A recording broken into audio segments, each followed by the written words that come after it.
Istri CEO saya bab 421-430. King Feng, jika kamu ingin Suelin pulih ingatannya, kamu harus lebih banyak bicara dengannya dan menceritakan apa yang kalian berdua alami sebelumnya. Selain itu, biarkan orang-orang terdekatnya juga lebih banyak bicara dengannya, kata Tiangang sambil tersenyum kepada King Feng. King Feng mengangguk mengerti. Ia memiliki keterampilan medis yang baik dan yakin bahwa apa yang dikatakan Tiangang benar. Satu-satunya cara untuk memulihkan ingatan Suelin adalah dengan berbicara lebih banyak dengannya. Namun, Suelin sekarang membenci laki-laki dan menolak untuk berbicara dengannya. Dia hanya bisa meminta Xiao Yunmu untuk berbicara dengan Suelin saat ini. Sebagai ibu Suelin pasti akan mendengarkan Xiao Yunmu. King Feng menjelaskan rinciannya kepada Xiao Yun dan dia langsung setuju karena King Feng adalah menantunya. Tak lama kemudian, Xiao Yun mulai mengobrol dengan Suelin. Suelin tampak menikmati percakapan mereka saat mereka membicarakan masa lalu. Namun, ketika Xiao Yun mulai membahas kejadian baru-baru ini, Suelin tampak sama sekali tidak mengerti. Setelah mengobrol dengan ibunya sebentar, Suelin tertidur karena dia baru saja pulih dan masih merasa lelah. Xiao Yun menghela napas ketika akhirnya melihat Suelin tertidur. Saat hendak berdiri, ia tiba-tiba kehilangan keseimbangan dan hampir jatuh ke lantai. Apakah ibu baik-baik saja? King Feng segera menangkap Xiao Yun dan bertanya dengan cemas. Aku baik-baik saja. Aku hanya terlalu lelah akhir-akhir ini karena kurang tidur, kata Xiao Yun lemah dengan wajah pucat. Xiao Yun telah tinggal bersama Suelin di rumah sakit sejak kecelakaan mobil. Ia telah terjaga selama 2 hari berturut-turut dan merasa kelelahan. Kini, ia akhirnya bisa beristirahat dengan baik setelah melihat putrinya telah bangun. Bu, sebaiknya ibu pulang dan istirahat dulu. Biarkan aku di sini bersama Suelin, kata King Feng sambil tersenyum tipis. Tapi Suelin belum mengenalimu. Bu, ibu dengarkan apa yang dikatakan Tiangang. Aku harus bicara lebih banyak dengan Suelin kalau aku ingin ingatannya pulih. Kalau tidak, dia tidak akan pernah bisa mengingatku. Yah, kau benar. Baiklah kalau begitu, aku mau istirahat di rumah. Tapi tolong, ingat untuk lebih sering bicara dengan Suelin, dia gadis yang malang. Xiao Yun mengangguk dan meninggalkan ruangan. Xiao Yun sebenarnya tidak ingin pergi, tetapi karena tubuhnya tidak dapat terjaga lagi dan dia juga ingin Suelin memulihkan ingatannya sesegera mungkin, dia hanya bisa mendengarkan King Feng. Setelah Xiao Yun pergi, King Feng juga meminta yang lain untuk pulang, dan hanya dia yang tersisa di ruangan itu bersama Suelin. Semua orang pasti kelelahan setelah menemaninya selama ini, King Feng tidak ingin mereka mengorbankan waktu mereka lagi. Suelin masih tertidur. Matanya terpejam namun berkerut, wajahnya memucat seolah-olah sedang bermimpi buruk. Jangan khawatir, sayang, aku di sini. Hati King Feng hancur saat menatapnya.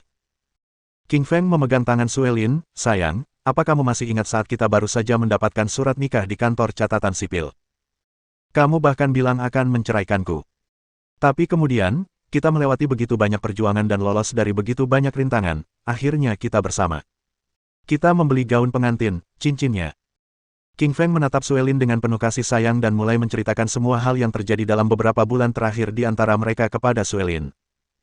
Meskipun Suelin sedang tidur, dia bisa merasakan seorang pria bergumam di sampingnya. Suelin merasa suaranya agak familiar, seolah-olah mereka pernah mengalami sesuatu bersama. Setidak bisa mengingat apapun sekeras apapun ia mencoba, yang membuatnya sangat frustrasi.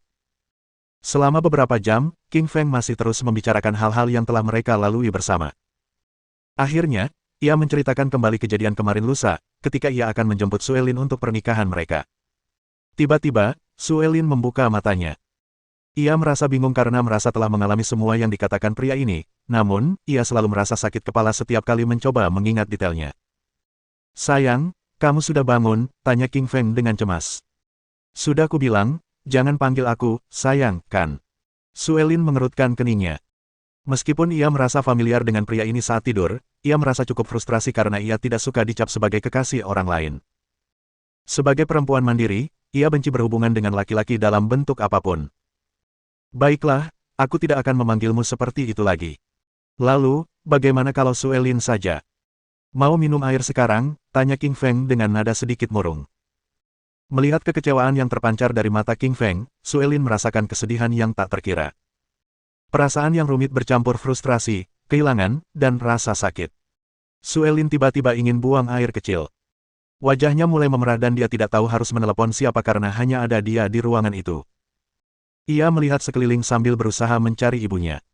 Namun, ia tidak tahu ibunya sudah pulang untuk beristirahat. Ia juga mencoba menelepon perawat, tetapi ia mendapati pengeras suara di ruangan itu mati. Ditambah lagi, saat itu tengah malam, suasana rumah sakit sunyi dan tidak ada seorang pun yang tinggal di sekitar kamarnya.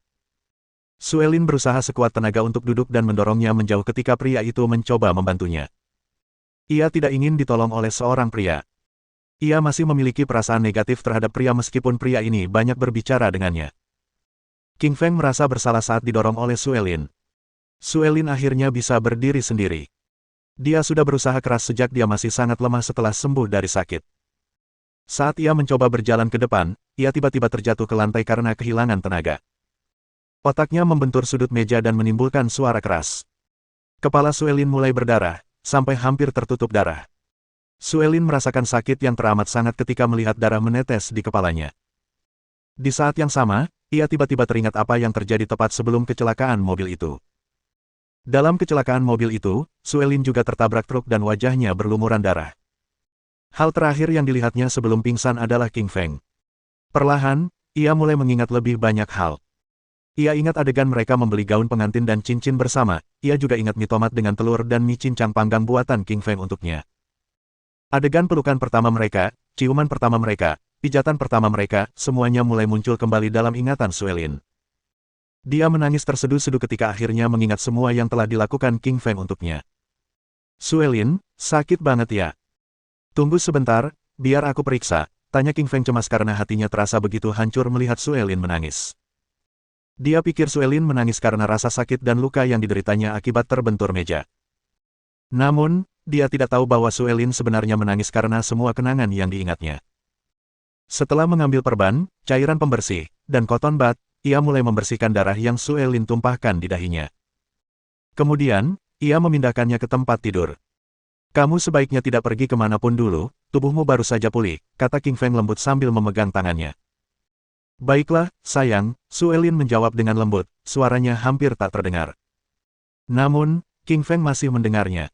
Apa Suelin baru saja memanggilku sayang. King Feng tergagap dengan gembira, sayang. Sayang, apakah kamu mengingat semuanya sekarang? King Feng tidak dapat menghentikan kegagapannya karena kegembiraan. Bab 422. Ruyan dipaksa menikah lagi. Sayang, aku ingat semuanya sekarang, kata Suelin lembut sambil tersenyum tipis. Fantastis. Wajah King Feng memerah karena saking bersemangatnya. Dia hampir menari-nari. Syukurlah, syukurlah. Terima kasih banyak untuk meja ini. Karena Suelin tersandung, dia mencium meja itu. King Feng mulai menyukai meja ini sekarang karena membantu Suelin mengingat segalanya. Suelin juga menjadi sangat bahagia setelah melihat kegembiraan King Feng karena pria ini adalah cintanya. Sayang, kamu tidak mau ke kamar mandi. Biar aku gendong, kata King Feng sambil mengulurkan tangannya ke arah Suelin. Suelin memerah wajahnya dan merasa malu lagi, tetapi dia akhirnya mengizinkannya menggendongnya karena dia adalah suaminya, dan juga satu-satunya orang di ruangan itu. Setelah keluar dari kamar mandi, Suelin bergegas ke tempat tidurnya dan langsung menyelinap ke balik selimut. Jantungnya berdebar kencang dan ia merasa sangat malu karena mereka pergi ke kamar mandi bersama. King Feng tahu Suelin sedang merasa canggung, jadi dia duduk di sampingnya dan bercerita. Sambil mendengarkan ceritanya, Suelin perlahan tertidur dan tersenyum tipis. King Feng merasa senang setelah melihat Suelin tertidur nyenyak. Di keluarga Wang, ibu kota Jing. Kesedihan dan keseriusan bercampur aduk di seisi rumah. Keheningan menyelimuti setiap sudut. Chang Qiong Wang menatap seorang pria parubaya di bawah tangga dengan lesu. Chong Wang, apakah kamu baru saja mengatakan Teng Yuan Wang dan Tianhu Zhen telah meninggal? Ya, kepala. Mereka berdua dibunuh oleh King Feng, jawab Chong Wang. Tatapan mata Chang Qiong Wang begitu dingin hingga dapat membekukan udara. Putranya, tetua keluarga, dan Tianhu Zhen semuanya dibunuh oleh King Feng. Ini merupakan provokasi baginya. Namun, Chang Qiong juga tahu bahwa pria ini tidak mudah untuk dihadapi. Dia harus mengandalkan Raja Naga untuk itu. Chong Wang, apakah kau mendengar sesuatu dari Raja Naga? Kepala, dia bilang dia akan kembali dari hutan hujan Amazon besok, kata Chong Wang sambil menundukkan kepalanya. Hebat, teriak Chang Qiong saking senangnya. Siapakah Raja Naga? Dia adalah jagoan tertinggi di seluruh ibu kota Jing. Dia adalah orang terhebat setelah sang penakluk agung. Dia adalah yang terkuat di seluruh benua naga. Tak seorang pun bisa mengalahkan Raja Naga di seluruh Huaxia. Asal Raja Naga kembali, aku akan membuatnya mengirimmu ke neraka, King Feng Li. Chang Qiong bertanya lagi sambil menahan amarahnya, sudahkah kau memeriksa barang-barang yang kuminta? Kenapa Shaoyang sampai berkelahi dengan King Feng di pertemuan Tuan Muda Ibu Kota Jing? Ya, Tuan. Di perjamuan Tuan Muda Ibu Kota Jing, Shaoyang melihat King Feng mencium Ruyan di tengah kerumunan. Sebagai tunangan Ruyan, Shaoyang menjadi marah ketika melihat tunangannya dicium oleh pria lain. Ia pun tak tahan dan menantang King Feng dalam pertempuran maut. Sayangnya, ia dibunuh oleh King Feng. Chong Wang membungkuk sambil menjelaskan detail yang ia kumpulkan. Chong Wang hanya bertanya kepada beberapa orang dari gathering dan orang-orang itu segera menceritakan kepadanya semua yang mereka saksikan. Ruyan itu jalang. Berani-beraninya dia mencium pria lain dan selingkuh dari anakku setelah tahu dia tunangannya. Ya, gila. Aku juga berpikir Ruyan sama saja dengan pelacur.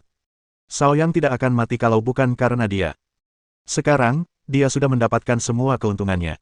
Hah, keuntungan. Dia cuma mimpi. Ayo kita ke keluarga Liu sekarang dan beritahu mereka kalau Yuan Xing akan menikah dengan Ruyan besok, kata Chang Qiong sambil menatap tajam. Tapi ketua, Yuan Xing kan putra kedua sekaligus saudara Shaoyang. Kurasa tidak pantas baginya menikah dengan Ruyan, kata Chong Wang sambil mengerutkan kening. Memang, Ruyan seharusnya tunangan Shaoyang. Meskipun Shaoyang sudah meninggal, tetap saja tidak pantas bagi Yuan Xing untuk menikahi Ruyan sebagai mantan iparnya. Shaoyang terbunuh sebagian karena perempuan jalang itu. Bagaimana mungkin aku diam saja di sini dan tidak berbuat apa-apa? Aku harus menyiksanya setelah dia menjadi bagian dari keluarga kita, kata Chang Qiong dengan marah.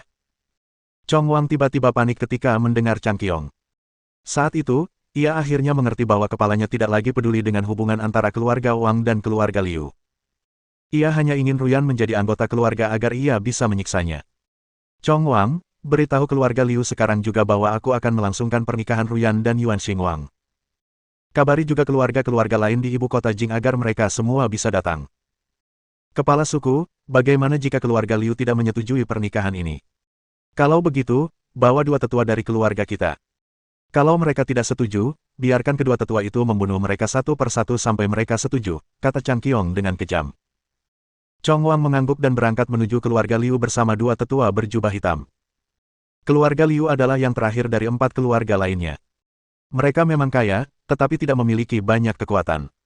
Hanya satu tetua yang lebih dari cukup untuk menghabisi seluruh keluarga. Saat semua orang di rumah masih tidur, mereka dibangunkan oleh dua orang tetua yang dibawa Chong Wang. Kepala keluarga Liu, Jianlin Liu, istrinya, Si Feng Zhang, putranya, Zhaoyang Liu, dan yang terakhir, putrinya, Ruyan, semuanya terbangun. Jianlin berteriak dengan marah, Chong Wang, apa yang kau pikir kau lakukan dengan kedua orang tuamu terhadap keluargaku di sini? Chong Wang mencibir dan berkata, cukup lugas. Pimpinan kami meminta saya untuk memberitahu Anda bahwa Ruyan akan menikah dengan tuan muda kedua kami, Yuan Xingwang. Mantan tunangan Ruyan, Shaoyang, sudah meninggal. Kenapa dia masih perlu menikah dengan Yuan Xingwang? Tuan Liu, Ruyan harus menikah dengan Yuan Xingwang. Ini perintah dari atasanku. Lalu bagaimana jika aku tidak setuju dengan ini? Jianlin mengerutkan kening dan berkata dengan tidak senang. Dia marah dengan apa yang keluarga Wang coba lakukan sekarang. Ruyan adalah tunangan Shaoyang, dan sekarang mereka ingin Yuan Xingwang menikahinya. Skandal ini akan menjadi pukulan telak bagi reputasi keluarga Liu. Perbesar. Seorang tetua berjubah hitam melintas di samping Shaoyang dan mencengkeram lehernya erat-erat. Kepala suku kami telah kehilangan putranya. Dia menyuruh kami membunuh keluargamu dan membuatmu kehilangan putramu juga jika kau tidak setuju dengan pernikahan ini. Chaoyang Liu baru berusia 20 tahun. Ayah, tolong aku. Ia tercekik dan berteriak dengan wajah memerah. Biarkan dia sendiri, geram Jianlin sambil merasa geram. Dia tidak percaya keluarga Wang bisa berhati dingin seperti ini hingga mereka mengancamnya dengan nyawa putranya. Sebenarnya, Jianlin sama sekali tidak tahu bahwa keluarga Wang dan para tetua mereka sangat marah atas kematian Shaoyang. Mereka tidak dapat menemukan tempat untuk melampiaskan rasa frustrasi mereka dan menemukan bahwa Ruyan adalah penyebab utama kematian putranya. Mereka pun langsung melampiaskan semua amarah mereka kepada keluarga Liu. Bab 423. Ruyan Liu ingin bunuh diri. Jianlin Liu, aku akan bertanya sekali lagi, apakah kau setuju untuk membiarkan Ruyan menikahi King Yuan besok atau tidak? Tetua berjubah hitam itu mencibir sambil mencengkeram leher Chaoyang dengan erat. Chaoyang menatapnya dengan menakutkan dan hampir kehabisan napas. Meskipun Chaoyang telah mempelajari beberapa seni bela diri sejak muda, ia jelas rentan terhadap tetua bergaun hitam. Sekarang, Ia bahkan tidak bisa berbuat apa-apa, seolah-olah ia telah menjadi anak ayam. Melihat keganasan di mata tetua berjubah hitam, Chaoyang yang malang dan muda itu pun panik. "Seseorang, tolong aku," teriaknya dengan penuh penyesalan. Sebagai tuan muda keluarga Liu, ia menjalani kehidupan yang mewah dan selalu disanjung semua orang. Kini, ia bahkan tak sanggup menanggung penderitaan dan kengerian yang tiba-tiba ini. Dua pengawal di belakang Chaoyang segera bergegas menghampiri sesepuh berjubah hitam dan mencoba menolongnya. Mereka berdua bertubuh besar dan tangguh. Pelipis mereka menonjol dan tampak perkasa dengan tangan mereka yang kuat dan kasar. Mereka mengayunkan tinju ke arah tetua sambil meraung. Patah. Sayangnya, kedua pengawal itu terbunuh di tangan tetua. Padahal, mereka berdua adalah pengawal tingkat tinggi keluarga Liu. Namun, mereka akhirnya dihancurkan oleh tetua bagaikan semut malang dalam sedetik. Seluruh keluarga Liu merasa ngeri melihat tetua berjubah hitam itu. Mereka tahu mereka tidak akan mampu mengalahkan guru super kuat yang berasal dari keluarga Wang ini. Ekspresi wajah Jian Liu terus berubah karena ia tahu keluarganya tidak akan mampu mengalahkan keluarga Wang dalam hal kekuatan. Lagi pula, keluarga Wang adalah keluarga teratas dan mereka jauh lebih kuat daripada keluarga lainnya. Tanpa mempedulikan yang lain, Raja Naga dari keluarga mereka telah mampu mengalahkan seluruh keluarga Liu. "Baiklah, biarkan anakku sendiri. Aku akan menikahkan putriku dengan putramu besok," Jianlin berkompromi sambil melihat penderitaan putranya. Meskipun dia tahu itu tidak adil bagi Ruyan, dia harus mengorbankan Ruyan demi putranya dan masa depan keluarganya. "Ayah, ayah yang membuatku menikah dengan King Yuan. Pernahkah ayah memikirkan bagaimana aku berpikir?" tanya Ruyan dengan nada memilukan, wajahnya memucat. Dia tahu ayahnya telah menyetujui pernikahannya dengan Shaoyang bahkan sebelum dia menyadarinya. Demi kebaikan keluarga, Jianlin tidak pernah meminta izin Ruyan untuk pernikahannya. Sekarang, Jianlin memaksa Ruyan untuk menikahi King Yuan lagi tanpa meminta izinnya. Ia sangat kecewa dengan ayahnya. Ayahnya selalu mengutamakan kepentingan keluarga daripada dirinya dan memperlakukannya seperti mainan yang mudah dipertukarkan. "Ruyan, apa kau tega melihat adikmu dibunuh seperti ini?" tanya Jianlin dengan marah, karena ia tidak menyangka putrinya akan menentangnya. Sejujurnya, Jianlin tahu ia berutang banyak pada putrinya. Ia tidak pernah meminta pendapat putrinya tentang hal ini dan selalu memutuskan pernikahan putrinya sendiri. Namun, Jianlin adalah pria yang berorientasi bisnis dan ia lebih menghargai reputasi keluarganya daripada apapun. Ia terpaksa mengorbankan Ruyan demi keluarga. "Kakak, tolong bantu aku tidak ingin mati," Chaoyang mulai memohon dengan wajah ketakutan. Melihat Ruyan bimbang, tetua berjubah hitam itu mematahkan salah satu jari Chaoyang yang membuatnya menjerit nyaring. "Ruyan, kalau kau tidak setuju, aku akan mematahkan ke-10 jari saudara-saudaramu," lalu mematahkan anggota tubuhnya, tetua berjubah hitam itu mulai mengancam Ruyan. "Ruyan, ibu memohon padamu sekarang. Tolong bantu adikmu." Si Feng tak tahan putranya disiksa seperti ini dan memohon pada Ruyan. "Bu, bagaimana mungkin ibu juga memaksaku menikahi King Yuan seperti ini?"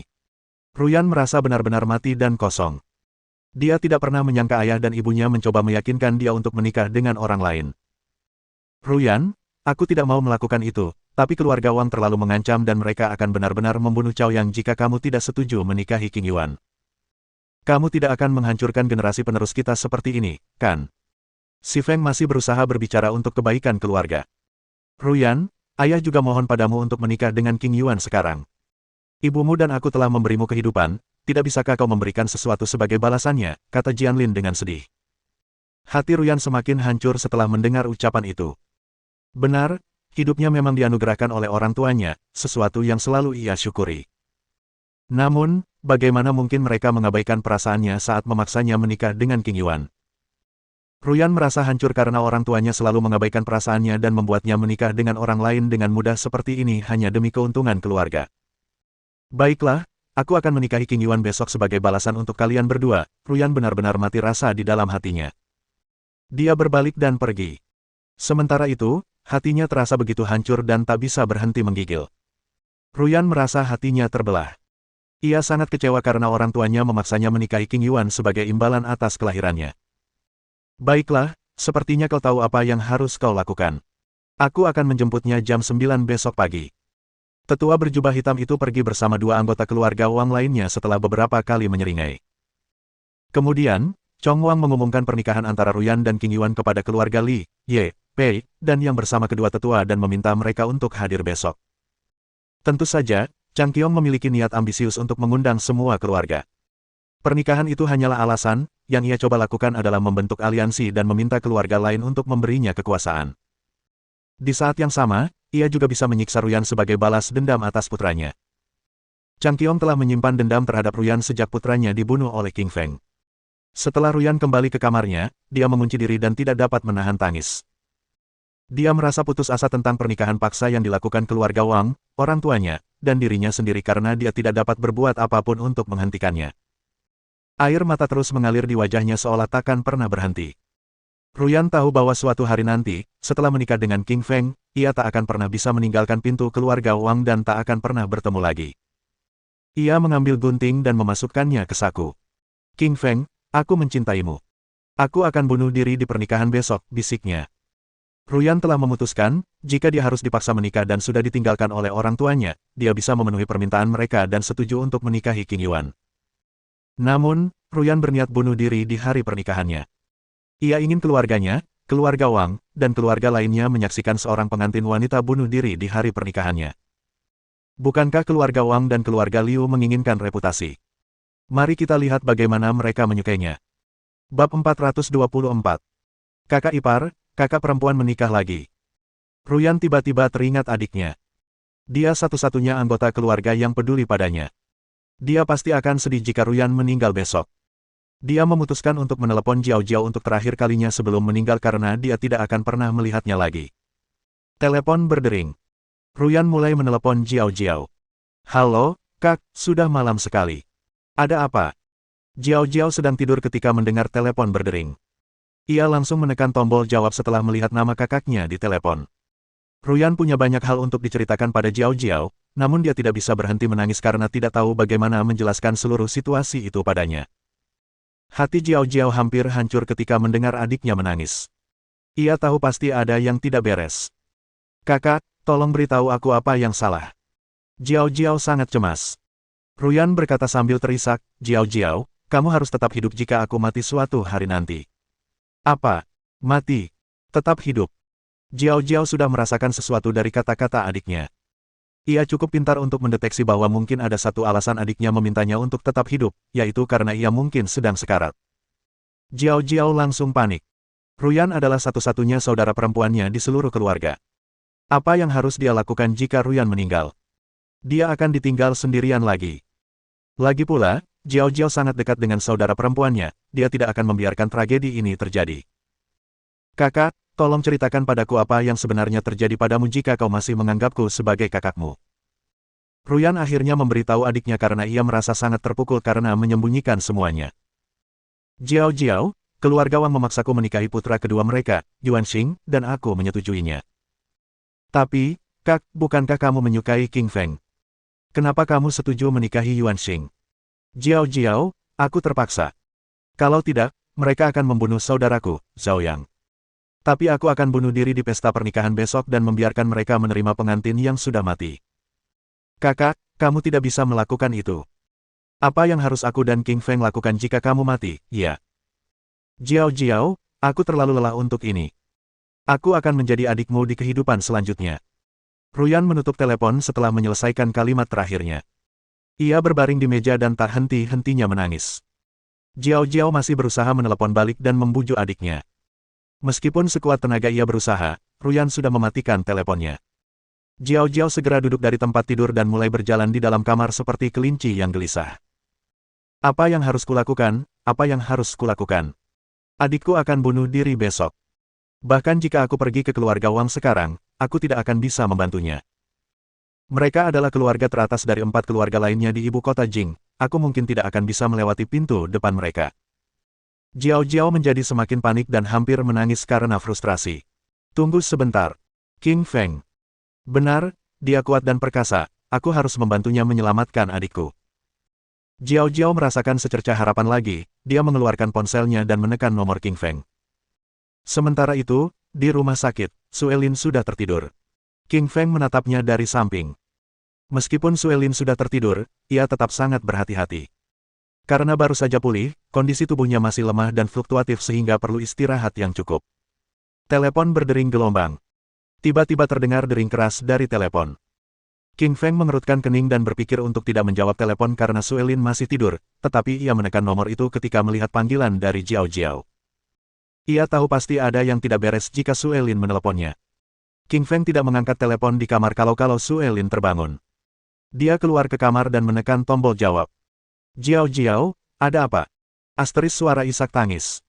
King Feng, tolong bantu adikku, dia akan menikah dengan seseorang besok, kata Jiao Jiao sambil menangis. Apa?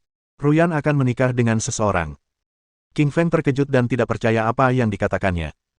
Dia tahu bahwa keluarga Liu telah mengatur pernikahan antara Ruyan dan Shaoyang, tetapi bukankah Shaoyang sudah mati? Siapa yang akan dinikahinya? Jiao Jiao, ceritakan padaku apa sebenarnya yang terjadi, tanya King Feng dengan cemas. King Feng selalu merasa kasihan pada Ruyan karena dialah wanita pertama yang memberinya keperawanannya di kota Laut Timur. Jiao Jiao mencoba menjelaskan sambil menangis. Keluarga Wang memaksa adikku menikah dengan putra keduanya, Yuan Xing, dan mereka akan membunuh kakaknya jika dia tidak setuju.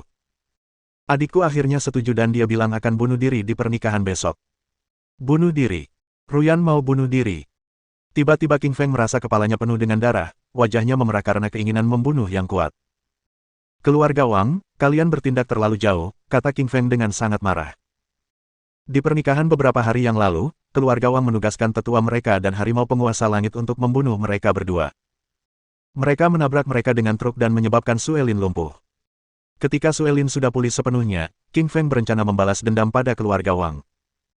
Sekarang, mereka bahkan memaksa Ruyan menikahi putra mereka. Sungguh tak tertahankan. Keluarga Wang, kalau kalian mau cari masalah, aku akan mewujudkan impian kalian. King menjadi geram dan agresif. King Feng menurunkan Jiao Jiao dengan menghiburnya dan mengatakan padanya bahwa dia akan menyelamatkan Ruyan dari keluarga Wang besok. Pertama-tama, King Feng menelepon ibu mertuanya, Xiao Yunmu, dan memintanya untuk menjaga Suelin. Kemudian, ia menelepon King Kong dan memintanya untuk mengirim lebih banyak orang untuk berjaga di sekitar rumah sakit. Tidak ada yang diizinkan mendekat. Dia meletakkan semuanya dan mulai memanggil pendeta. Biksu, apakah tim taring serigala sudah kembali? Tanya King Feng setelah teleponnya dijawab. Baik, ketua, kami siap selama Tuan membutuhkan kami, jawab biksu itu cepat. Sebagai bawahan King Feng yang paling dapat diandalkan, dia tahu pasti ada sesuatu yang salah jika King Feng meneleponnya di tengah malam. Bagus, kumpulkan tim sekarang juga. Kita akan menghancurkan keluarga Wang, kata King Feng dengan ekspresi membunuh. Bos, kita sudah lama menunggu hari ini, bos. Waktunya menunjukkan kekuatan tim taring serigala kita, kata biksu itu dengan nada agresif. Sejujurnya, dia merasa kasihan pada kepalanya sejak dia kembali ke Huaxia. Siapa pemimpin kita? Dia adalah Raja Serigala dari benua serigala dan orang nomor 1 di dunia bawah. Namun, dia terus-menerus mendapat masalah dengan orang-orang dari keluarga Wang. Kemarahan Raja Serigala dapat menyebabkan ribuan kematian dan darah mengalir bermil-mil jauhnya. Tim akan membuktikan harga dirinya dengan darah musuh-musuhnya. Bab 425. Peluncuran Wolfang. Tim Wolfang bekerja dengan efisien dan segera berkumpul di rumah sakit.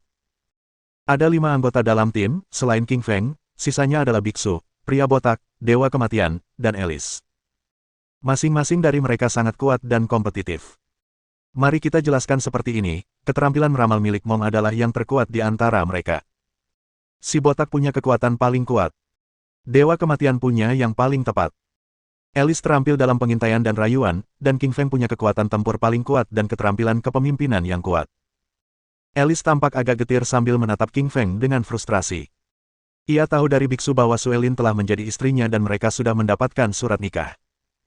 Mereka mungkin sudah tidur bersama jika bukan karena kecelakaan mobil itu. Tapi jelas-jelas, ketika melihat kepahitannya, Li King Feng tak punya waktu untuk itu. Sekarang sudah pukul 5 pagi. 4 jam lagi, pernikahan Ruyan dan Yuan Xing akan dimulai. Meski begitu, King Feng hanya punya waktu 4 jam tersisa. Saat ini ia berada di kota Laut Timur dan perlu menghabiskan 3 jam terbang ke ibu kota Jing. Jadi, secara teknis, ia hanya punya waktu 1 jam tersisa. Tentu saja, selain tim Wolfang, Tian Qichen, Meyer dan Lion Demon King juga ikut bersama mereka. Raja Iblis Singa melihat bahwa King Feng akan pergi ke ibu kota Jing ketika ia baru saja tiba di kota Donghai. Karena itu, ia memutuskan untuk ikut dengan mereka. Faktanya, Raja Iblis Singa belum pernah ke ibu kota Jing selama lebih dari 10 tahun sejak sang penakluk agung menghilang. Dia tentu saja ingin terlibat dalam pertarungan ini. 10 tahun yang lalu, keluarga Wang adalah musuh sang penakluk agung. Sekarang, mereka masih musuh Raja Iblis Singa. Sang penakluk agung baru saja memenggal kepala tuan muda keluarga Wang terakhir kali, tetapi kali ini, Raja Iblis Singa akan menghancurkan seluruh keluarga. Semua orang tahu tujuan kita, kan? Kita akan menghancurkan keluarga Wang. Ayo pergi. Setelah selesai berbicara, King Feng memimpin semua orang ke bandara. Dia mengeluarkan telepon genggamnya dan menghubungi nomor Raja Iblis Naga Hijau dalam perjalanannya. Tuan muda, ada apa? Tanya Raja Iblis Naga Hijau dengan sopan. Raja Iblis Naga Hijau, aku akan tiba di bandara dalam 3 jam. Aku ingin kau menjemputku dan mengambilkan beberapa senjata. Aku akan menghancurkan keluarga Wang, kata King Feng dingin. Dimengerti, Tuan muda, jawab Raja Iblis Naga Hijau. Ia merasa seluruh tubuhnya mendidih. Sudah lama sekali, dan akhirnya mereka berhasil menghancurkan keluarga Wang. Raja Iblis Naga Hijau punya perasaan buruk terhadap keluarga Wang. Sejak sang penakluk agung menghilang, keluarga Wang selalu berusaha mengendalikan kekuatan keluarga Li dan sang penakluk agung. Mereka bahkan mencoba mengambil alih Hotel Agung, meskipun akhirnya diselamatkan oleh Raja Iblis Naga Hijau. Namun, hotel tersebut hampir dirampok berkali-kali oleh keluarga Wang. Oleh karena itu, dia sangat setuju dengan tuan mudanya mengenai keputusan menghancurkan keluarga Wang kali ini. King Feng dan yang lainnya terbang ke ibu kota Jing. Mereka tidak membawa senjata apapun karena tidak diizinkan naik pesawat. Namun, senjata tersedia di mana-mana bagi tim Wolfang. Meskipun mereka tidak membawanya sendiri, mereka bisa merebutnya dari musuh. Ketika mereka berperang di benua serigala di masa lalu, mereka biasa merebut senjata dari musuh dan membunuh mereka setiap kali senjata mereka dikeluarkan.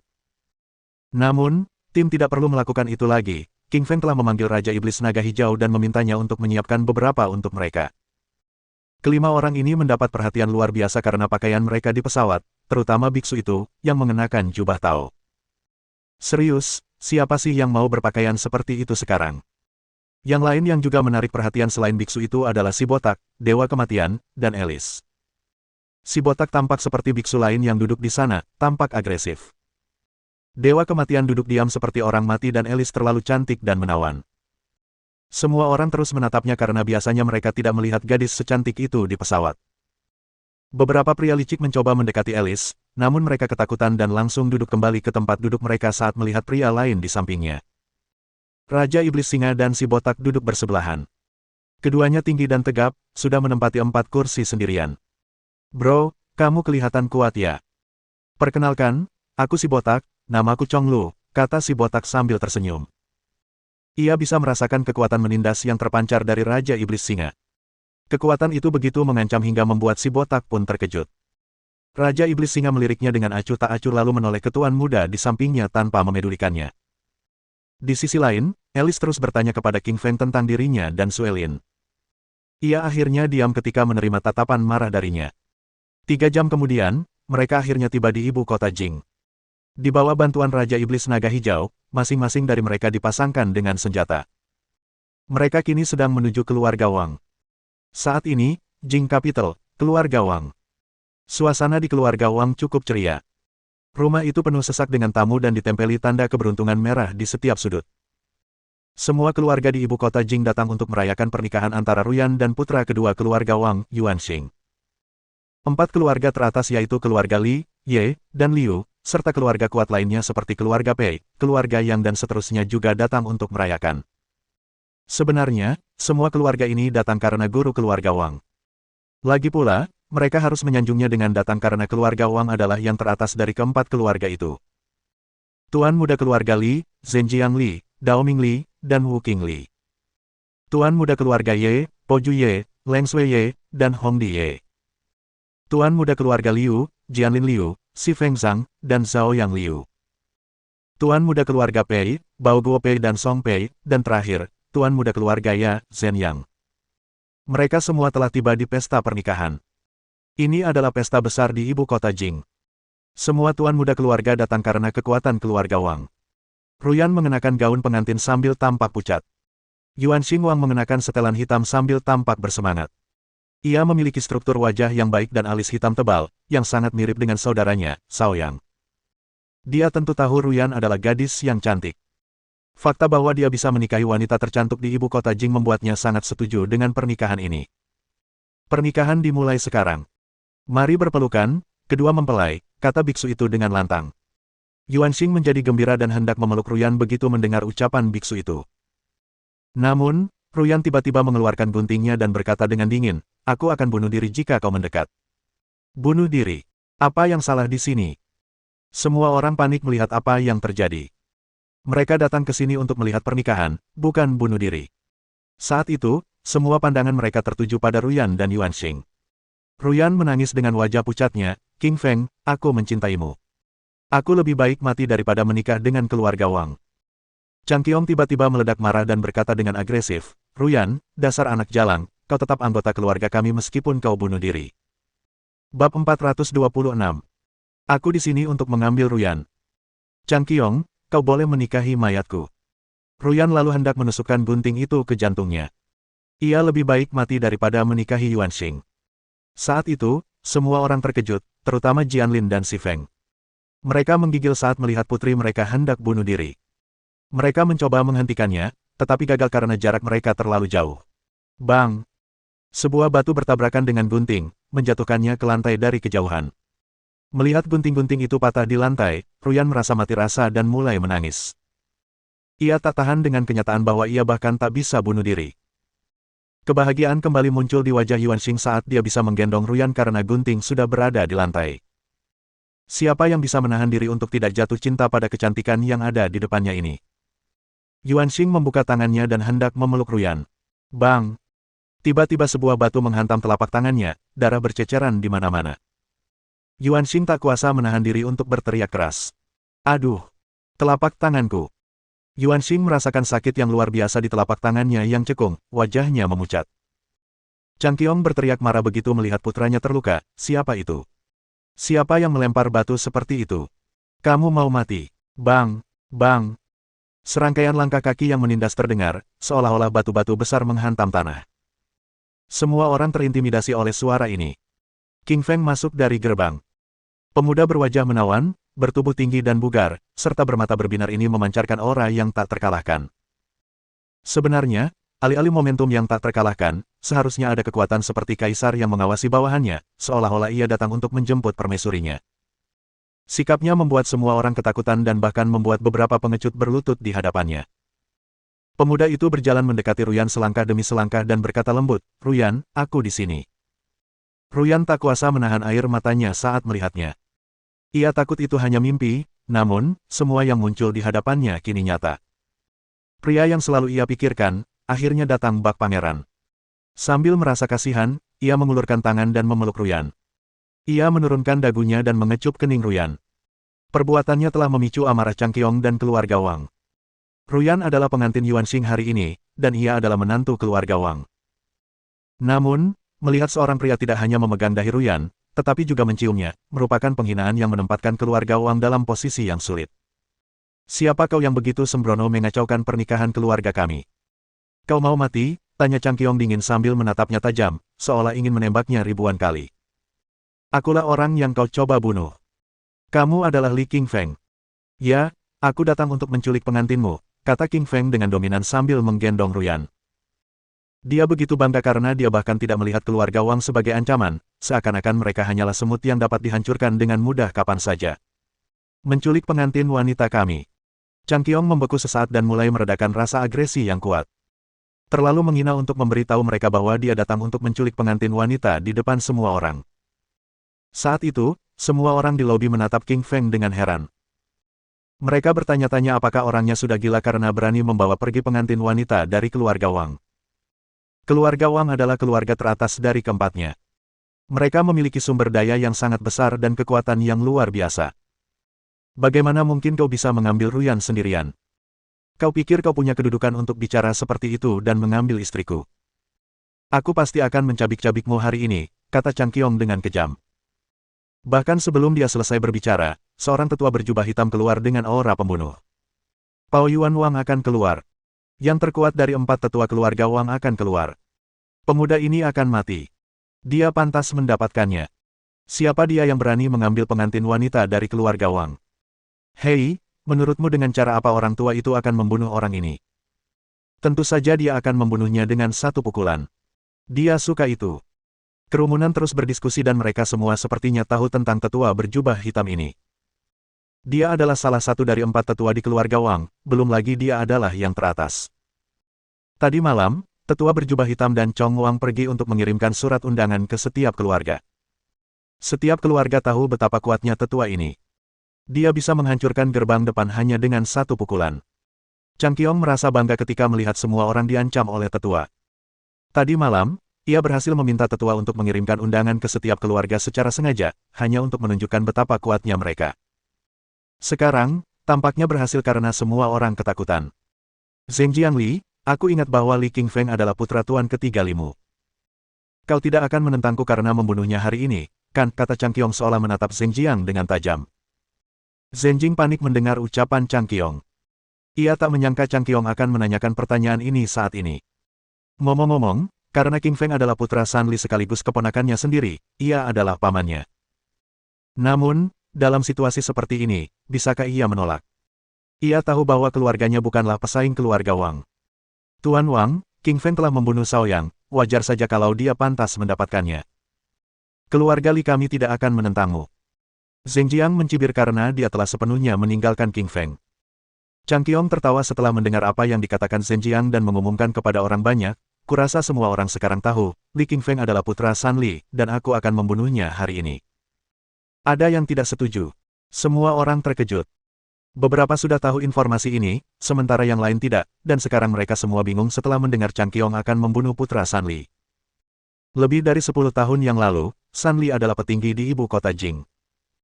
Ia mengalahkan banyak keluarga di kota sendirian, yang membuat banyak keluarga menyimpan dendam padanya. Saat ini, ketika mereka tahu putra San Li akan dibunuh, mereka pasti tidak akan membantah. Keren, sekarang aku akan mengajukan mosi. Tetap di kiri jika kau setuju denganku untuk membunuh Qingfeng, dan tetap di kanan jika kau tidak setuju, kata Chang Qiong sambil mencibir. Selain memasukkan Ruyan ke dalam keluarganya, Chang Qiong juga berusaha menyatukan semua keluarga di ibu kota Jing. Kemunculan Qingfeng kebetulan memberinya kesempatan. Rencananya sederhana. Orang-orang yang berada di tim yang sama dengannya adalah teman dan mereka dapat tetap bekerja sama. Di sisi lain, mereka yang tidak sependapat dengannya adalah musuh dan ia akan menghancurkan mereka semua. Bab 427. Bersedia mengikuti Tuan Muda sampai mati.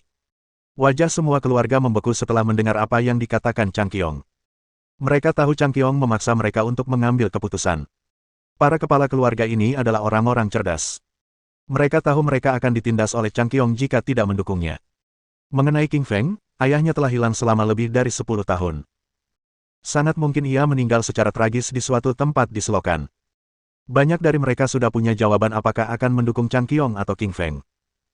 Keluarga Li adalah yang pertama bergerak ke sisi kiri dan mendukung Chang Qiong untuk membunuh Qingfeng. Alasannya sederhana. Di satu sisi, mereka takut bahwa Qingfeng akan menjadi penguasa keluarga. Di sisi lain, mereka harus membunuh Qingfeng untuk meredakan amarah keluarga Wang karena setelah membunuh Shaoyang, mereka telah menjadi musuh Wang. Qingfeng merasakan hatinya menjadi dingin ketika dia melihat keluarga Li adalah orang pertama yang mendukung Chang Qiong untuk membunuhnya. Ini keluarga Li. Pamannya lah yang membantu orang lain membunuh keponakannya. Li Qingshan benar-benar kehilangan harapan pada mereka.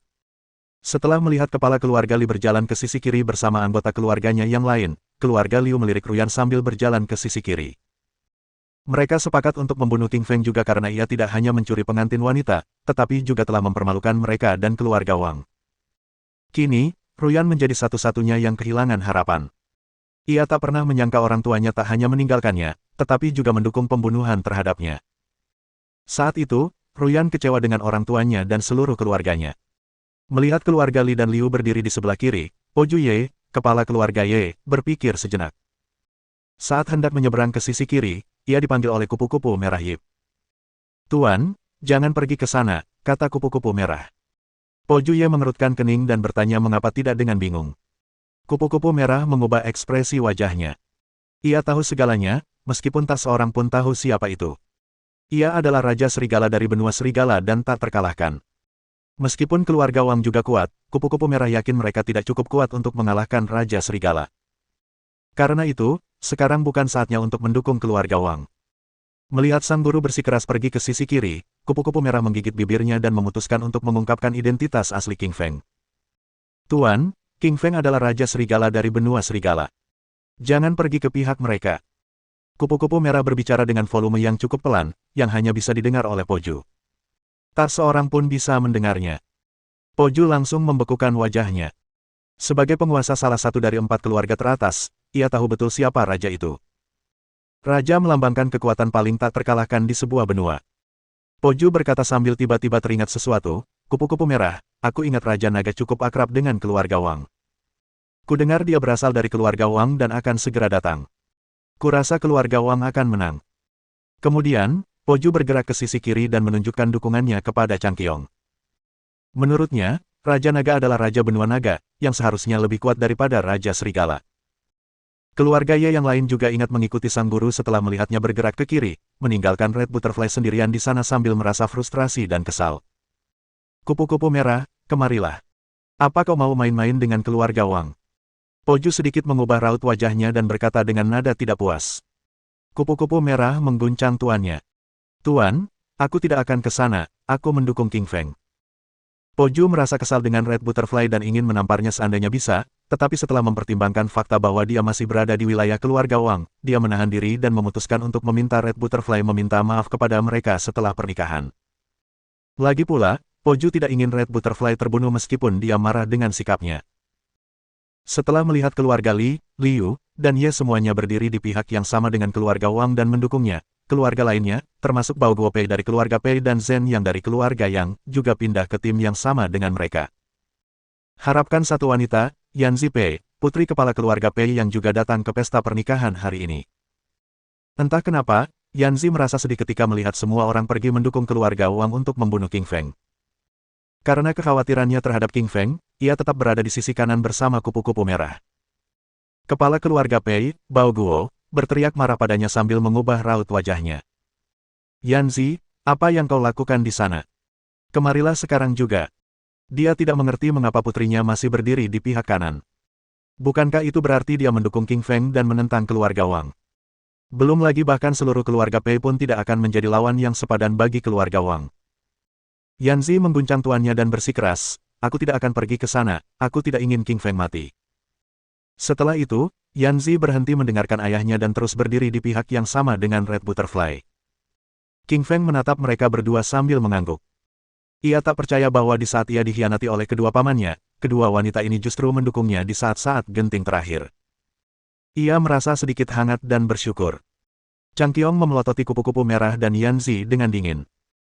Ia memang tahu siapa mereka, tetapi karena mereka toh tak akan mengganggu rencananya, ia memutuskan untuk membiarkan mereka sendiri sekarang dan kembali mengurus mereka nanti.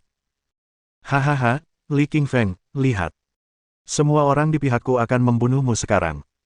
Kau tidak punya siapa-siapa atau kekuatan apapun, apa yang akan kau gunakan untuk melawanku? Hah. Changqiong tertawa seperti orang gila dan berkata dengan arogan. Siapa bilang kita tidak punya kekuatan? Aku, Raja Iblis Naga Hijau, mendukung tuanku. Sebuah suara lantang tiba-tiba terdengar dari luar. Raja Iblis Naga Hijau melangkah maju dengan gagah dan penuh kebanggaan.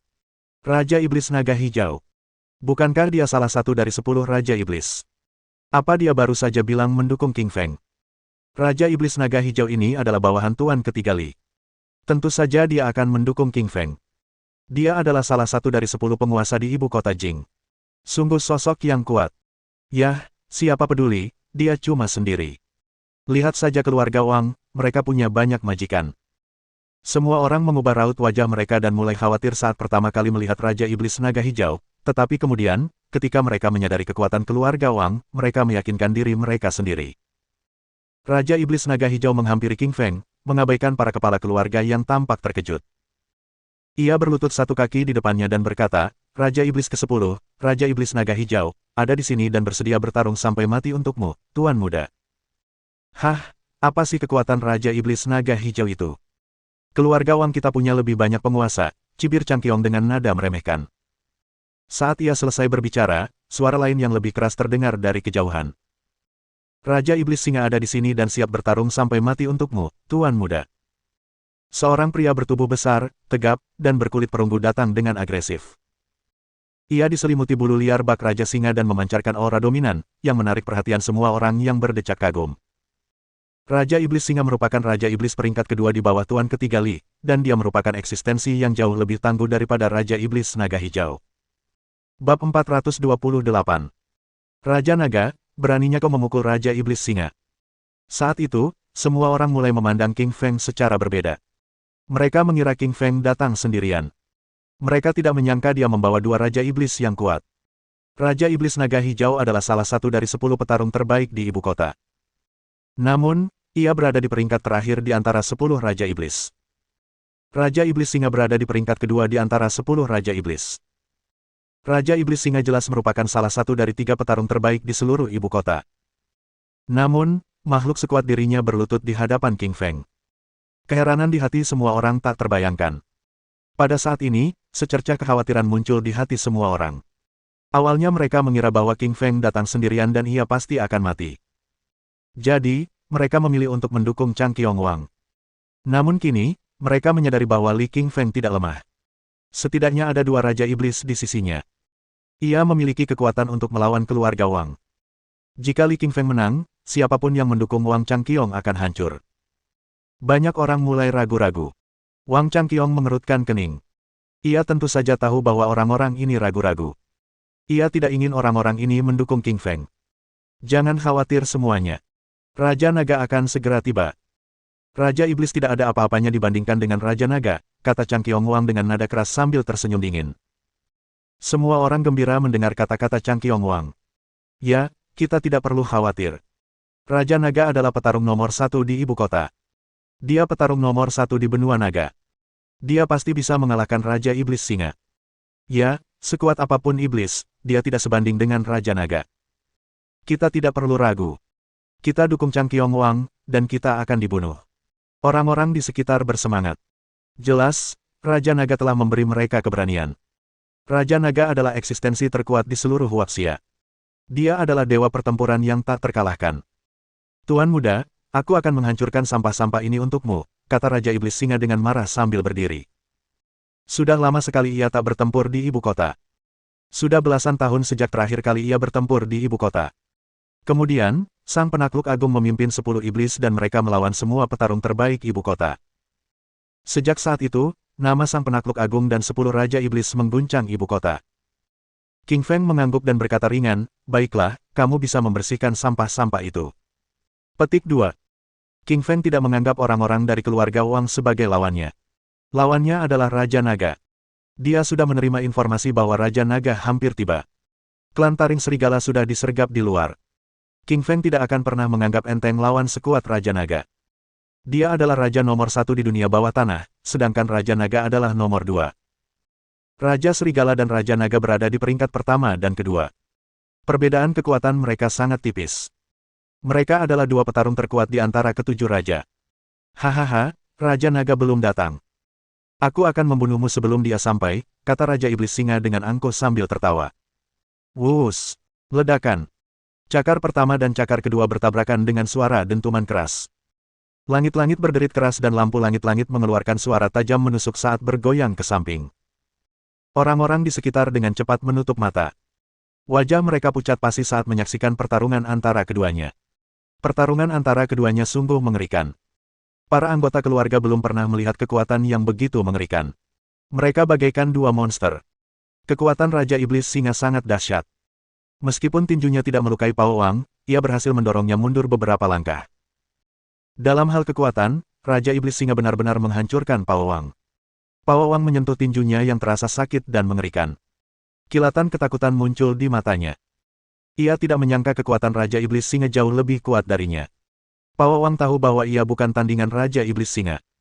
Ia hanya bisa menggunakan kecepatan dan serangan diam-diamnya untuk mengalahkan orang ini. Wuss! Pao Wang terbang ke angkasa bak seekor elang dan mencoba menyerang Raja Iblis Singa secara diam-diam. Kekuatan Raja Iblis Singa sangat besar, tetapi kecepatannya agak lambat. Pao Wang berhasil mencakar punggung Raja Iblis Singa dengan tangannya.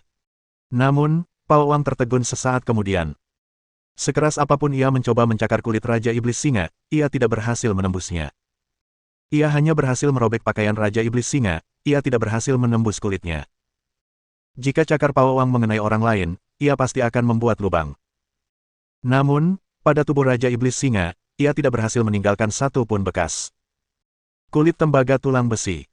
Raja Iblis Singa benar-benar menguasai kulit tembaga tulang besi. Pao Wang tercengang. Ini adalah seni bela diri dari biara Shaolin. Setelah seseorang berhasil mempelajarinya, seluruh tubuhnya akan sekeras tembaga. Tubuhnya tidak akan bisa dihancurkan oleh senjata apapun. Belum ada yang berhasil menguasainya. Ia tidak menyangka Raja Iblis Singa akan berhasil mempelajarinya, betapa mengerikannya. Mundur, mundur cepat. Ekspresi Pao Wang berubah dan ia mencoba mundur. Namun terlambat, Raja Iblis Singa tertawa ganas dan mencengkeram sikunya. Lalu ia membantingnya tanpa ampun ke tanah. Dalam sekejap, ia mematahkan dua tulang rusuk Pao Wang. Pao Wang telah melakukan kesalahan. Ia pikir ia bisa menggunakan kecepatannya untuk menyerang Raja Iblis Singa secara diam-diam. Namun, ia tidak menyangka serangan diam-diamnya akan gagal separah ini. Lebih parah lagi, tubuhnya terkena serangan Raja Iblis Singa dan ia pun ditangkap oleh Raja Iblis Singa. Raja Iblis Singa mencengkeram tangan atasnya. Ia meraih siku Pao Wang dan membanting tubuhnya terus-menerus ke tanah. Banting-banting-banting. Tubuh Pao Wang menghantam tanah dengan suara dentuman keras. Ia mengerang memilukan. Semua tulang rusuknya patah. Darah mengucur dari mulutnya. Tubuhnya seperti boneka kain. Sungguh ganas. Di mata orang-orang di sekitarnya, Raja Iblis Singa adalah iblis yang ganas. Di hadapannya, Pao Wang, tetua nomor satu keluarga Wang, bagaikan orang lemah yang tak berdaya melawan. Setelah membanting tubuh Pao Wang ke tanah beberapa kali, Raja Iblis Singa melemparkan tubuhnya ke samping. Pao Wang tidak lagi menyerupai manusia. Ia sudah lama mati. Hahaha, keluarga Wang itu sekelompok orang lemah. Mereka bahkan tidak bisa menang melawanku, tapi mereka ingin menang melawan tuan mudaku.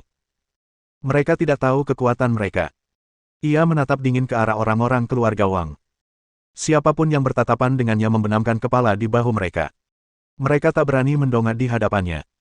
Pada saat ini, sesosok tubuh tinggi tiba-tiba menyerbu ke dalam aula dan melayangkan tinjunya ke arah Raja Iblis Singa. Banting. Tubuh berotot Raja Iblis Singa terpental. Ia jatuh tersungkur ke tanah dan batuk darah. Pria jangkung itu tampan dan berwajah angkuh. Ia berkata dengan dingin, "Kaulah yang paling lemah."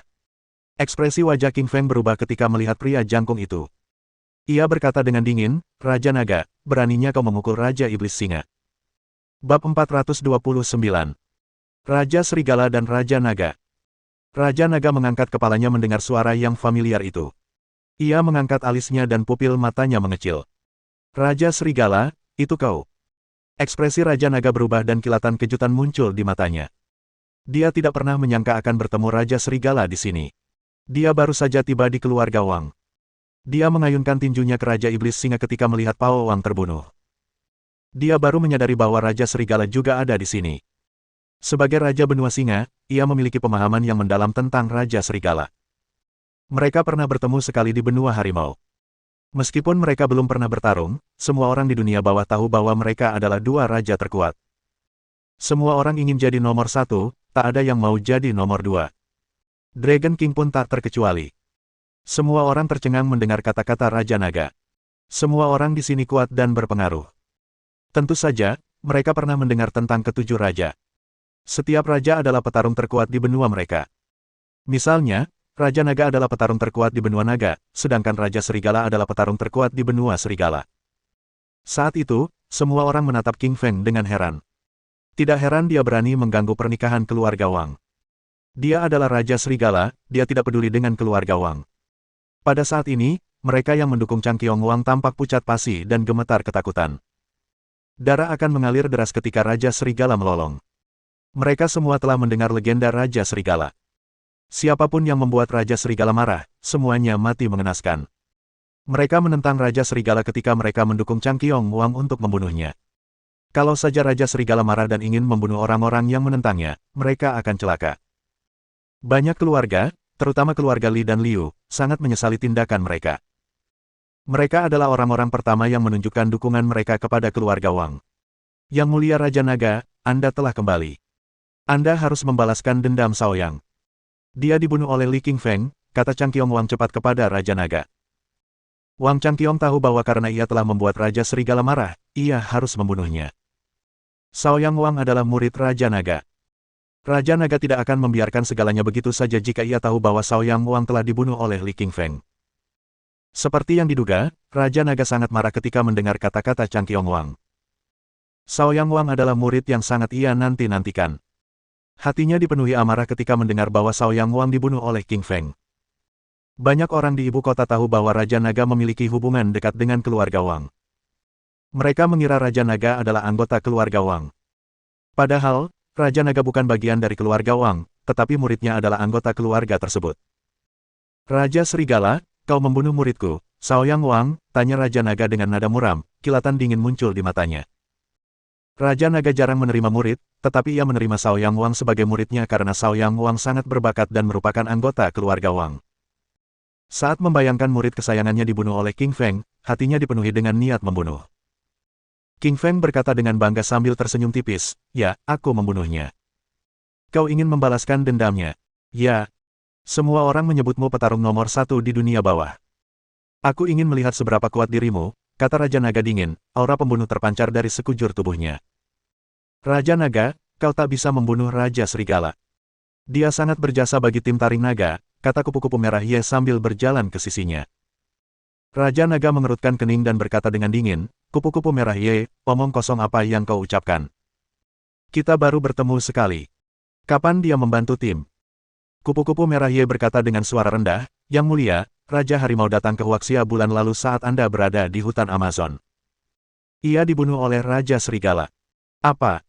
Raja Harimau dibunuh oleh Raja Serigala?"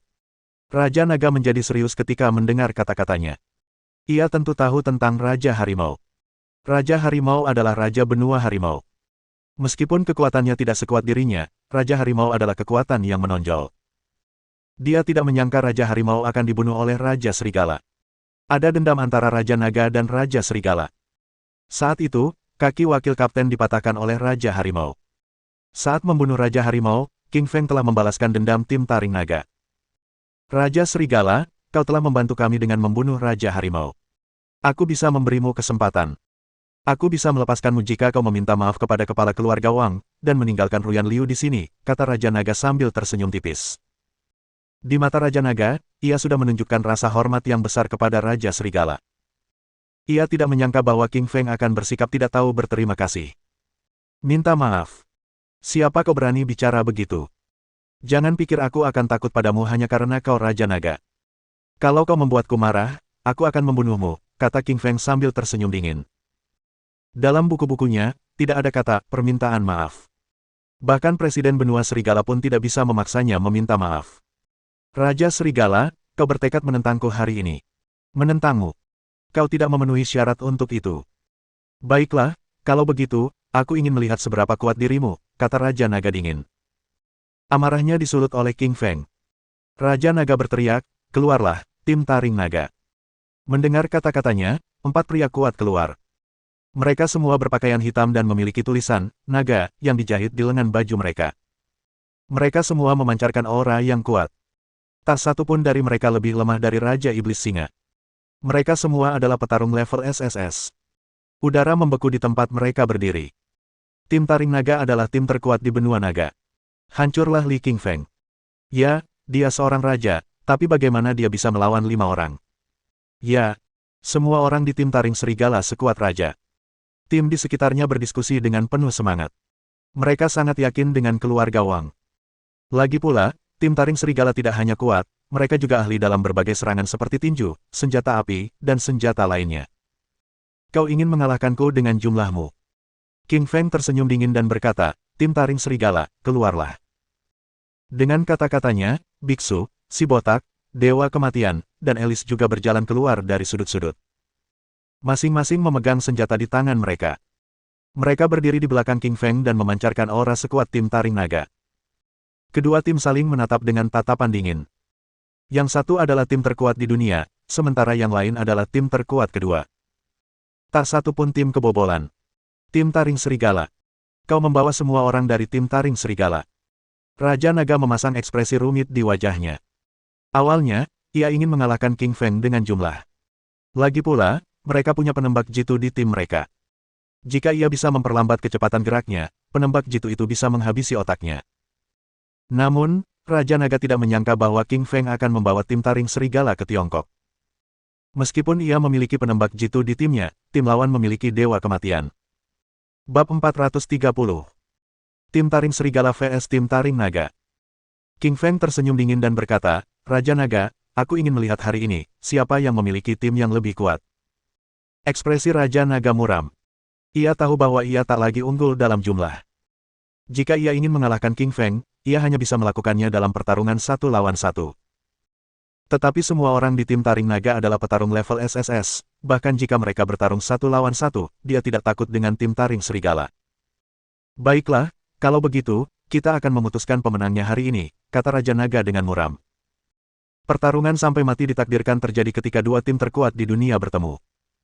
Suasana serius menyelimuti aula. Pertempuran bisa dimulai kapan saja. Raja Naga bergerak secepat kilat bak seekor naga. Ia menginjak tanah dan meninggalkan jejak besar di tanah. Dalam sekejap, ia telah bergerak ke sisi King Feng. Raja Naga mengayunkan tinjunya ke arah tubuh King Feng. Tinjunya sangat kuat dan mengeluarkan suara yang menusuk di udara. King Feng tidak berani menganggap enteng serangan Raja Naga, dia mengayunkan tangan kirinya ke arah tinju Raja Naga. Tinju dan tangan mereka beradu, menghasilkan ledakan dahsyat. Banyak retakan muncul di tanah di bawah kaki mereka karena kekuatan dahsyat mereka. Para penonton tercengang. Mulut mereka ternganga lebar. Apakah ini kekuatan seorang raja? Mereka sungguh kuat. Mereka telah menghancurkan ubin-ubin di tanah hanya dengan 1 kali tumbukan. Jika serangan mereka mengenai seseorang, orang itu pasti akan hancur berkeping-keping. Raja. Raja sangatlah berkuasa. Pada saat ini, semua orang memiliki pemahaman baru tentang kekuatan seorang raja. Kekuatan mereka telah melampaui kekuatan binatang buas. Seekor harimau tidak akan mampu menghancurkan ubin di tanah dengan 1 cakar, tetapi Raja Serigala dan Raja Naga mampu. Para penonton tidak tahu bahwa ini bukanlah kekuatan penuh Raja Serigala dan Raja Naga. Jika mereka menggunakan kekuatan penuh, seluruh aula akan hancur. Sementara King Feng dan Raja Naga bertarung, tim Taring Serigala dan tim Taring Naga juga saling bertarung. Pendeta langsung menyerang wakil ketua tim Taring Naga. Ia memegang pedang di tangannya, sementara yang lain memegang tongkat. Percikan api muncul saat senjata mereka beradu. Tongkat itu terbuat dari logam paduan dan sangat kuat. Meskipun wakil ketua tim Taring Naga patah kakinya, dia masih sangat kuat. Saat ini, keduanya tidak bisa menang. Seperti yang diduga, orang biasa tidak akan bisa menjadi wakil ketua tim Dragon Fang. Dia petarung yang sangat kuat. Tentu saja, Priest juga kuat. Saat ini, keduanya tidak bisa unggul. Dewa Kematian mengeluarkan penembak jitunya dan berkata dengan arogan, mari kita lihat peluru siapa yang lebih cepat. Baiklah, kata penembak jitu berambut pendek dari tim Dragon Fang sambil mengangguk. Dewa Kematian konon adalah penembak jitu nomor 1 di dunia bawah. Penembak jitu berambut pendek itu sudah lama tidak puas dengan peringkatnya. Hari ini, mereka bisa bertanding dan melihat siapa yang lebih hebat. Jepret-jepret. Keduanya menekan pelatuk bersamaan. Namun, peluru-peluru itu bertemu di udara dengan suara dentuman keras dan jatuh ke tanah. Menarik, kata Dewa Kematian sambil tersenyum dingin. Sebuah percikan muncul di matanya. Tatapannya seperti melihat mangsa. Dia sudah terlalu lama menjadi nomor 1 tanpa lawan. Dia tidak menyangka akan menemukan lawan sekuat dia yang bisa menembak secepat dia hari ini. Jepret-jepret-jepret-jepret. Dewa Kematian dan pemuda berambut pendek itu terus melepaskan tembakan. Peluru mereka beradu di udara dengan dentuman keras sebelum jatuh ke tanah. Para penonton tercengang dan hampir mengira mereka sedang menonton pertunjukan sulap. Apa-apaan ini? Kok bisa setenang itu? Kalian menembakkan peluru yang bisa saling membunuh kapan saja, tapi kalian berdiri di sana dengan tenang. Gila banget. Beberapa peluru bahkan menyerempet kepala para penonton. Peluru-peluru itu membuat mereka ketakutan setengah mati, tetapi Dewa Kematian dan penembak jitu berambut pendek itu tidak berkedip. Beberapa orang bahkan mengencingi cat mereka. Sial, peluru telah memenggal beberapa helai rambut mereka. Bagaimana mungkin mereka tidak takut? Jika Dewa Kematian atau yang lainnya meleset atau jika tangan mereka gemetar, seseorang akan tertembak mati oleh peluru. Hahaha, aku akan menguji kemampuan Iron Hand-ku, kata si botak sambil tertawa terbahak-bahak. Ia melesat seperti tank menuju gorila anggota tim Taring Naga. Anggota tim Taring Naga itu tingginya hampir 2 meter dan menyerupai gorila. Jelas sekali ia dipenuhi kekuatan. Meskipun si botak tidak setinggi dirinya, ia lebih berotot. Kulitnya berwarna perunggu, mirip dengan Raja Iblis Singa, dan kulit si botak juga tidak mudah pecah. Ledakan. Tubuh mereka berbenturan, bagaikan tabrakan tank dan truk. Suaranya membuat telinga semua orang berdengung. Semua orang menatap si botak dan gorila dengan ketakutan. Mata mereka hampir copot. WTF, apa mereka masih manusia? Kekuatan mereka seperti tank. Tampan, aku sangat cantik. Kau tega memukulku, kata Alice sambil mengedipkan mata pada anggota terakhir tim Dragon Fang. Anggota terakhir tim adalah seorang pemuda berambut panjang berusia 20-an. Ia juga cukup tampan. Ia tertegun sejenak ketika melihat kedipan mata Alice yang menggoda. Dan tepat saat ia masih linglung, Alice tiba di sampingnya dan mengayunkan tinjunya ke dada pemuda itu. Pemuda itu terpental beberapa meter dan terbatuk darah. Ah, dasar wanita tak tahu malu. Beraninya kau menyerangku secara diam-diam, teriak pemuda berambut panjang itu. Dengan kekuatan semata, Alice jelas tak mampu menaklukkan pemuda itu. Namun, kekuatan terbesarnya bukanlah kemampuan bertarungnya, melainkan kemampuan merayunya. Alice tahu ia tak akan menang melawan pemuda berambut panjang itu. Maka, ia pun memanfaatkan kecantikannya untuk merayunya. Namun, ia justru melukai pemuda itu saat ia tergoda oleh kecantikannya. Pemuda berambut panjang itu membenci Alice sepenuh hati. Ia terus menyerang Alice, tetapi kecepatannya melambat karena lukanya dan ia tidak bisa mendekati Alice. Ia begitu terdiam hingga batuk darah. Tim Wolf Fang vs Tim Dragon Fang. Tim Wolf Fang untuk sementara berada di atas angin. Raja Naga tentu saja tahu bahwa timnya sedang kalah. Pria berambut panjang itu bahkan dilukai Alice dengan satu pukulan karena dianggap bajingan mesum, sungguh memalukan bagi tim. Mohon dukungan dari omom ante-ante sekalian, buat subscribe atau sharekan novel Mimin ke Facebook kalian, agar channel Mimin bisa terus berkembang. Dengan begitu, Mimin bisa lebih semangat untuk up novel seru lain ke depannya. Buat teman-teman yang sudah subscribe dan sharekan novel Mimin, Mimin ucapkan terima kasih sebanyak-banyaknya.